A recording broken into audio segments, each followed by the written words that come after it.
boot camp. I'm your host today. My name is Ryan Counts. I head up marketing for Firescope. And welcome to the first week of the boot camp. As a general overview, as you can see here, here's what you can expect to see in the next couple of weeks.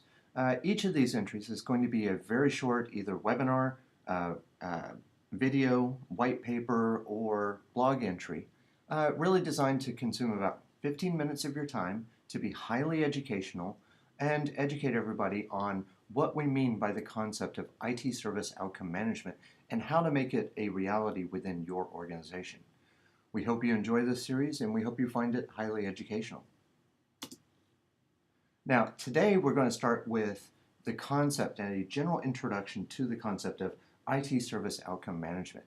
And where it's born out of is the realization that IT may be its own worst enemy. Unfortunately, when we talk to IT organizations across the globe, we find that IT struggles to get the respect that it rightly deserves. And a lot of this problem has to do with how it measures success. For the last 25 or so years, IT is really focused on the SLAs, achieving 99.999% availability of the critical services. But in the words of Rodney Dangerfield, IT just can't get no respect. Part of this problem has to do with a confusion of the means with the ends. And what we mean by this is just because I'm achieving high availability of my critical services, that does not mean that I'm necessarily generating value for the organization. I like to liken this to an employee being within the building for 8 hours a day. That doesn't necessarily mean that they're at their desk and actually being productive. So as a result, we came up with the concept of IT service outcome management to find a way that we could shift IT back to its core, back to its roots.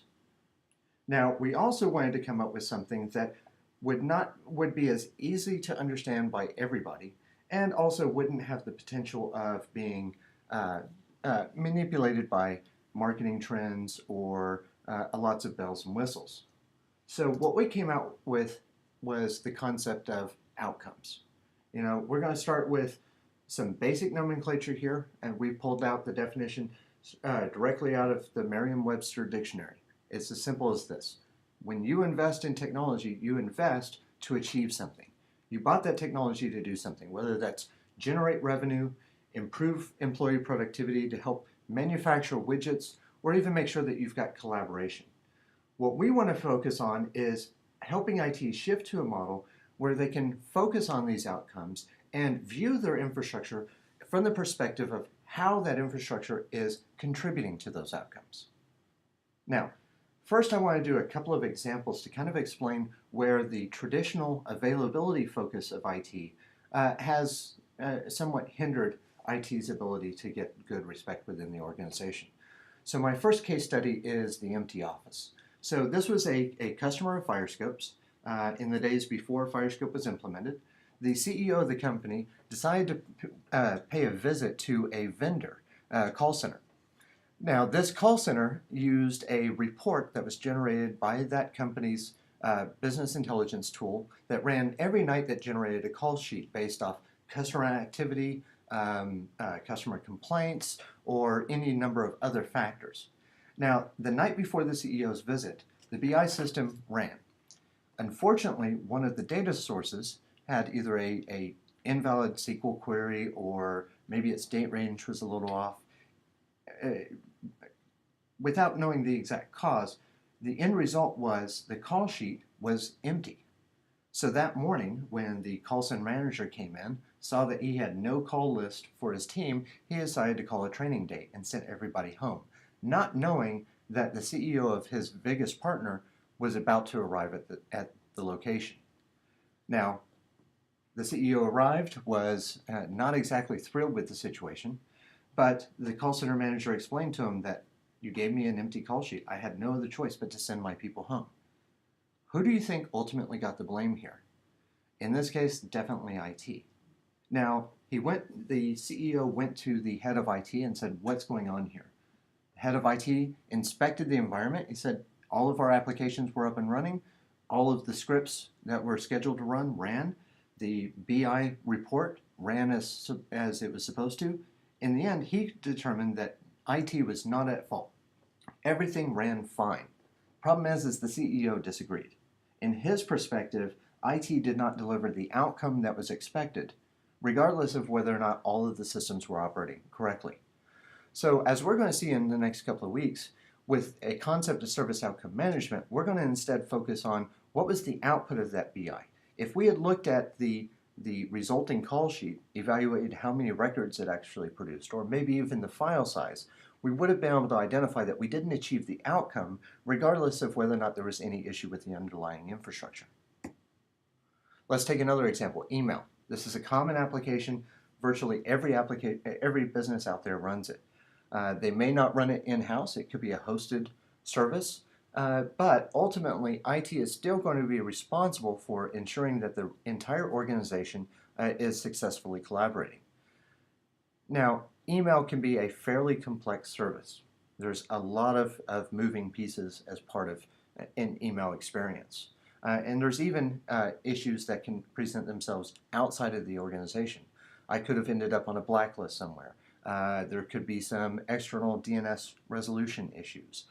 There could be some WAN connectivity issues. There's a number of factors that can actually ultimately impact the deliverability of email that I would not see if I am solely looking at my interior environment from an availability standpoint. Instead, we have to look at, is email being successfully delivered? What do our queues look like?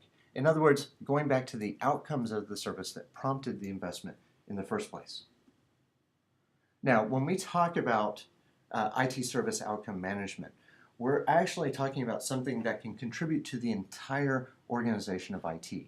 If we map this up to ITIL, we're going to be able to see places where outcomes can very easily be integrated into things like your change management process to identify what is the impact of change in terms of the business or in terms of the outcomes that we want to enhance or make more efficient. If we're measuring services, we should be measuring by the outcomes to ensure that we're actually getting a return on those investments. This is also going to help us with root cause analysis of issues.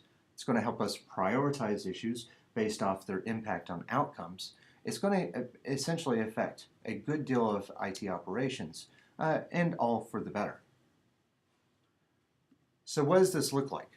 The destination ultimately that we want to get to is a combination of two things. One, it's going to be insights into the outcomes that IT is helping deliver. What kind of revenue are we bringing in? We want to start looking at the IT infrastructure in terms of how can we improve those outcomes. Also, we want to identify where do we have risks to achieving those outcomes. Now, these could be caused by marketing factors external to IT, or they could be caused by technology factors. And that's one aspect we're going to cover in future weeks.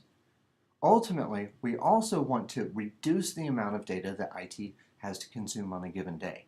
Let's face it, most organizations have a dozen or more monitoring and management tools, each looking at a different environment, a different aspect of their environment, or looking at different technology silos. And the problem is once I actually start having issues, I've got to dive into a significant amount of data, first to identify where the source of the problem is, and then drill down and start troubleshooting it. Instead, what we want to end up with from an outcome management is more of a flow that helps us understand how our technology is supporting these outcomes, but also blending in key data such as user experience check response times.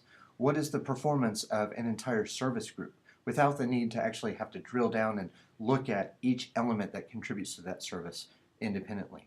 I want to start looking at things like external APIs and how those are impacting the delivery of my outcomes.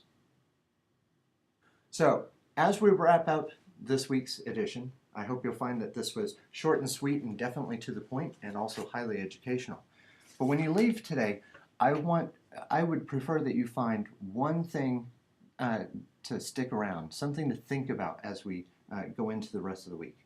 How is IT contributing to outcomes? How is the way that we're looking at our infrastructure helping us achieve those outcomes? And most importantly, we need to realize that availability does not directly mean value.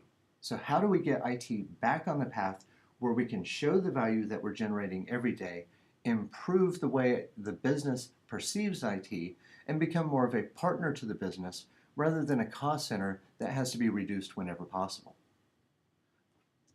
I want to thank everybody for your time today. We can't wait until next week, and have a good week. Thank you.